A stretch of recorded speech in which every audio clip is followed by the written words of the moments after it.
Let's now talk about recruiting. And I'm glad you're here, speaking with me because I heard you're really involved in recruiting and training at your firm with first years and also interns. So I wanted to ask you some questions specifically related to recruiting. So the first question being, do people need to be a certain major in order to get a job in investment banking? Major matters less the more elite of a school you go to. As crazy as it is to say, a history major from Harvard is, going to get an interview. Okay. If you go to a Cal State or a state school, then your major is really important. Even, at UCLA, which is top 20, and I'd kind of put in the medium bucket, from backgrounds that get into investment banking, major, I'd say, can be important. But the most important thing is, I majored in English, which a lot of people wouldn't see as a feeder major into investment banking. But it's really more about the story that you tell and establishing relevance in an interview. So when somebody sees that on your resume, you can explain why and there's a story around it, and maybe answer a couple hard math questions while you're at it.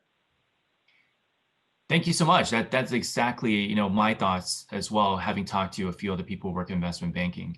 The next thing I wanted to ask related to recruiting is, what can a college student do to prepare themselves to work in investment banking? What can they do specifically while they're in college? With taking certain technical classes such as accounting, which is what I teach, or Excel help?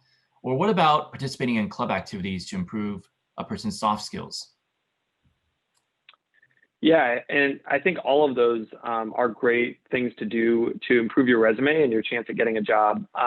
Really on your resume, there's a couple factors. There's how good of a school you went to, what your GPA is, what your extracurriculars look like. There's a couple different levers you can pull, and you want to make sure that you're going deep and narrow and not wide and shallow. So when it comes to on-campus involvement, pick one club that you really care about. It doesn't even have to be business, and spend a lot of time there. Take a leadership role, make a difference and an impact on that organization and on your school.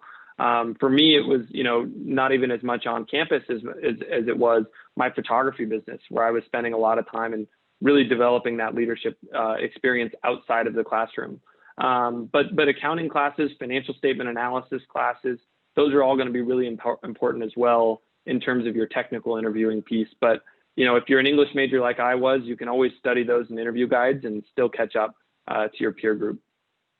And I want to mention, I love the fact that you mentioned your photography business, because I have some students who say, Professor, I've tried. I just can't get an internship. But everyone can always start their own business, right? There's really no barriers. Just find something you're good at and just go at it, right? Start that business, and starting a business can ultimately lead to that internship, and then having that internship and that business could lead to, right? There's a very strong chance that could lead to your dream job. So I've got to ask you one last question related to recruiting. And that is, I heard it is really, really, really hard to get a job in investment banking right out after college with just an undergrad degree. Now you did it. So do you have any tips on how someone can stand out in recruiting? What else do you look for in candidates? Yeah, great question.